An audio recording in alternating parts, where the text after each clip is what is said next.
Have you ever walked through an old city and felt as if the stones themselves were whispering stories? There are places in the world where time doesn't just move forward, it lingers, echoing the footsteps of knights, kings, and commoners long gone. Today, we travel across continents to uncover the most breathtaking medieval cities, places where history still breathes through every street, every bell tower, and every shadow. So, let's step back in time. Our first stop is Bruges, Belgium, often called the frozen fairy tale. If fairy tales were real, they would look like this: cobbled streets, canals glistening under Gothic bridges, and towers rising like spires from a dream. In the 14th century, Bruges was the beating heart of Northern Europe's trade. Merchants from Italy, Spain, and England gathered here, trading wool, spices, and silver. But when the river connecting Bruges to the sea silted up, the city was frozen in time. Ironically, that disaster became its blessing.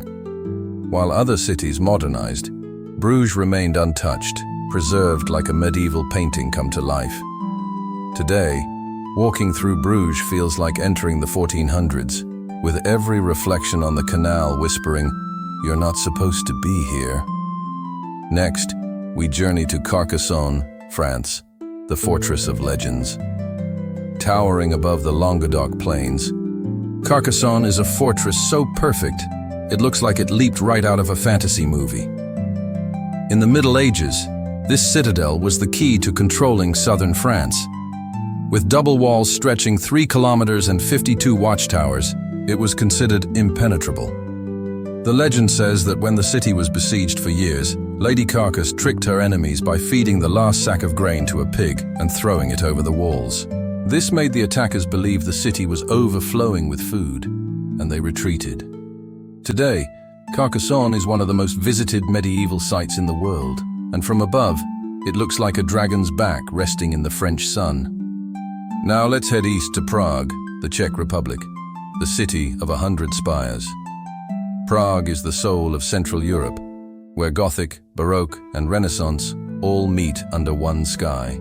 The city's old town, with its astronomical clock and seas of red rooftops, has miraculously survived wars and empires. During the medieval era, Prague was the capital of the Holy Roman Empire under Charles IV, who envisioned it as the new Rome.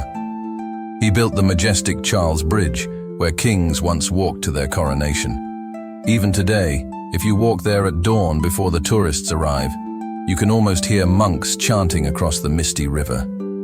It is no wonder writers like Kafka called it the city that will never let you go. Further north, we find Tallinn, Estonia, the northern time capsule. Tallinn stands like a well-kept secret, its medieval walls rising from the Baltic coast.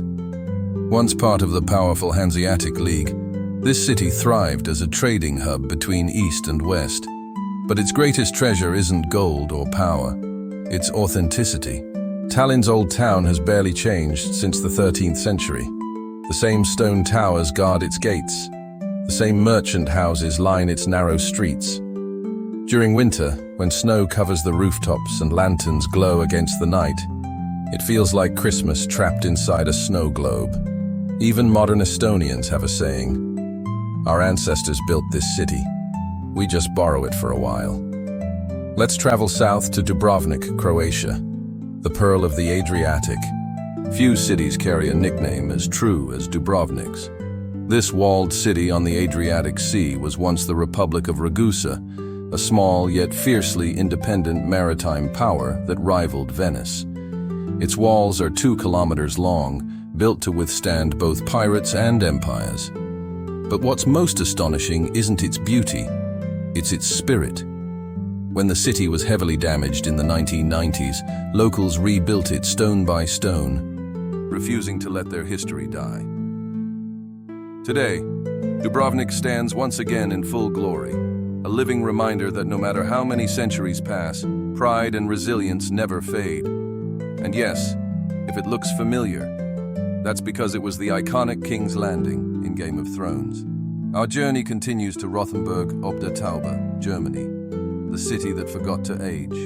In southern Germany lies a place so perfectly medieval, it feels almost unreal. Rothenburg ob der Tauber is a city where every street looks like it belongs in a Grimm's fairy tale. During World War II, it was nearly destroyed until an American general, aware of its historical value, halted the attack and saved it. Since then, the town has become a living museum with its half-timbered houses, cobblestone alleys, and a Christmas market that feels straight out of the 1500s.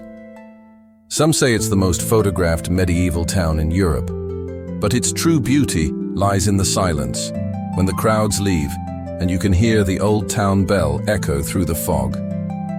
Next, we venture to Matera, Italy, the city of stone and spirit. Before Italy became a nation, before even Rome rose to glory, there was Matera.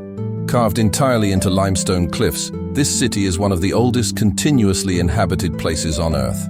Its ancient cave dwellings, the Sassi di Matera, were once home to peasants and monks, hidden away from the world. For centuries, it was forgotten, even called the shame of Italy. But today, it's a UNESCO World Heritage Site and a powerful symbol of rebirth. When the sun sets over its stone valleys, Matera glows like a candle burning through history. Fragile, eternal, and utterly unforgettable. Finally, we return to Belgium to visit Ghent, the city where medieval meets modern. While Bruges froze in time, Ghent evolved. It offers the perfect balance, a medieval soul with a modern heartbeat.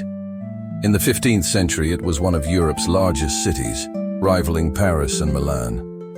Its wealth built the cathedrals, castles, and canals that still stand today. But what makes Ghent special isn't just its architecture, it's its energy. Students, artists, and historians coexist here, keeping the city alive instead of locking it in a museum case. It is a powerful reminder that history isn't just about the past. It's something we live in every single day. From the misty canals of Bruges to the stone caves of Matera, each of these cities carries one message. Civilizations fade, empires fall, but beauty, real, timeless beauty, endures. If you ever find yourself lost in one of these streets, don't rush. Listen to the walls, feel the air.